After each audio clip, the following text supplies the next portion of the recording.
So, dito tayo muli guys at magtuturo tayo regarding dito sa digital radio. Tuturo natin regarding dun sa pag re-regroup ng channel. So, bago yan, intindihan muna natin tong sa digital repeater. So, ang digital repeater natin ay may 2 slot. Ibig sabihin, pwede mong gamitin yung isa slot 1 at slot 2, nasabay sila na hindi sila mag-i-interrupt bawat isa kahit pareha sila ng frequency. Ayan. Ibig sabihin parang pwede silang gumamit yung dalawang grupo. Yung isang grupo ay slot 1, isang grupo ay slot 2. Pero ang gagawin natin ngayon, itong slot 1 lang ang gagamitin natin sa mga portable at base radio natin. Ito ang re-regroup natin. Ito. So, ang program natin sa repeater, kung anong slot 1, tapos yung code. Ikaw na bahala kung anong code ang ilagay mo. 1 to, di ko lang sure kung 1 to 15 yung code eh. Code 1, yung gagamitin natin, o kaya code 2, dapat parehas din dun sa portable na gagamitin natin. So, sa base at portable radio natin, so ang kahalagahan ng gagawin natin ay dapat alam natin yung frequency. So, frequency, gaya ng sa analog channel, kabaliktarin din siya. Ang pagkakaiba lang, sa analog channel ay tone ang ginagamit. Dito,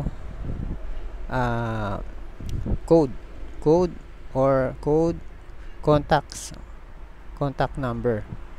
So, ito, slot number, pangalawa, and code, tapos contact. Ito yung mga kailangan natin alamin sa pagpaprogram ng radio. Ayan. So, dako na tayo dito sa ating software. Ayan. So, ang gagamitin natin sample ang software ng Moto Turbo, Motorola. So, kailangan natin, dito muna tayo sa, ito pang ano na to, pang portable base radio software na to. Ayan. So, ano na ako dito, group 1, group 2. Sa slot 1 lang natin ito lalagay. Ayan. Group 1. Double click natin. So, yung group 1, ayan. So, ang ginamit natin color code is 1. Code 1. Tapos, ang sinabi kong slot, ayan, slot 1. Nababago din naman natin yan. Tignan natin. Slot 1, 1 and 2. Yung color code, tignan natin kung hanggang saan. 3, 5, 8. Sa ano to sa Moto Turbo? So, 15 nga. 15 color code. So, sample natin, color code 1. Then, down natin, down. Yan, wala natin baguhin yan. Dito lang tayo, focus lang tayo sa yung tuturo ko. Let's say ito na yung frequency. Yan, sample natin dun sa repeater yan. Yan, kabaliktaran is 145, 150. Double check, 145, 150. So, dito sa group list, yan, group list, gumawa, yan, yung group list dapat nasa group list 1. Check natin group list 1. Tapos itong contact, yan, call 1. Saan sa makikita yan? Dito. Itong contact, yan.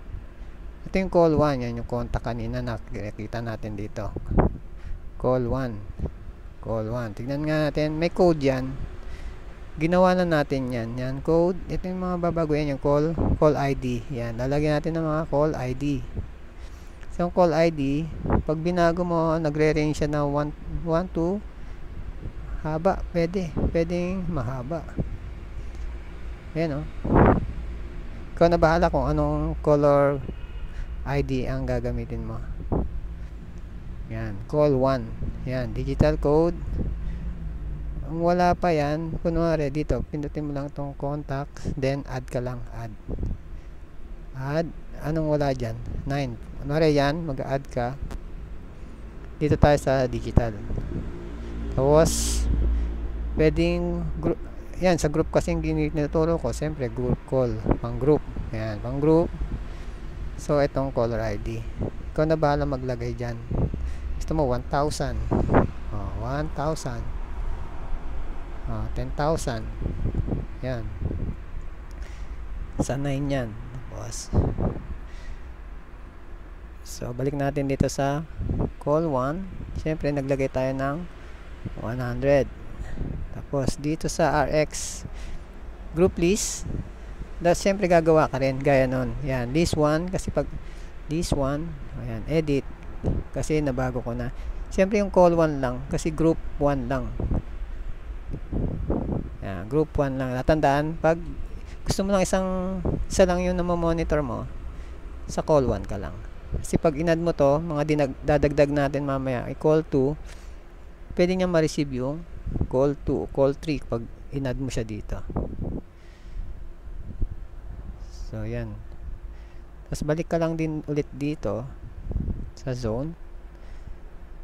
Gusto magdagdag ng channel, yun lang. Ang, ano doon, yung contact, RX group, nagawa na natin.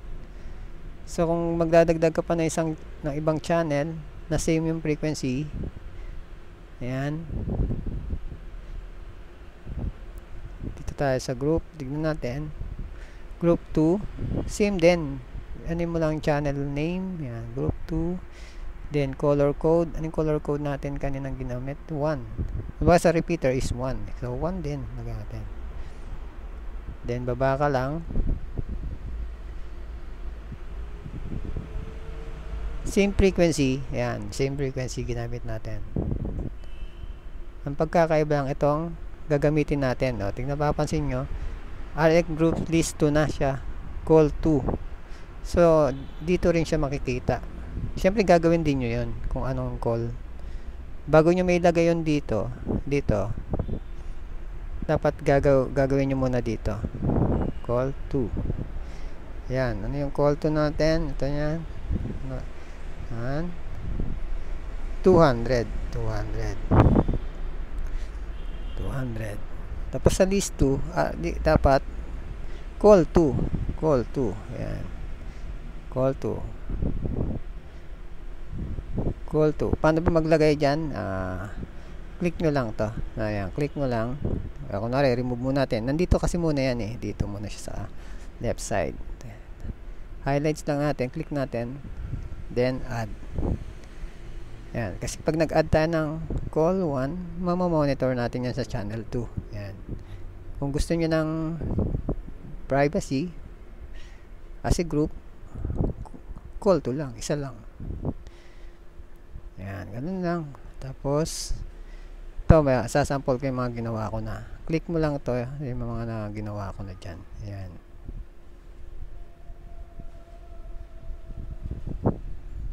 Yan, o. Yan. Pwede mo naman baguhin dito. Pag nandito ka, pag nagawa mo na lahat yan. Yan. Group 3, ito group 4, group 5, group 7. Siyempre, doon din tayo sa, dito, sa click lang natin. Ayan. Group list. Ayan. Nandito na siya. Ito yung para sa group 1, group 2, group 3, group 4, group 5, group 6. Ayan. Same frequency yan. Ibig sabihin, para siya naka-multitone sa analog. Sa analog. Yung mga dating, ano natin, ginagamit. Kasi dati ginagamit natin. Ano lang, kung naka-multitone yung repeater, ganyan lang ginagamit natin. Ito, by channel naman to. Sinample ko lang by channel to. Group 1, iba yung tone.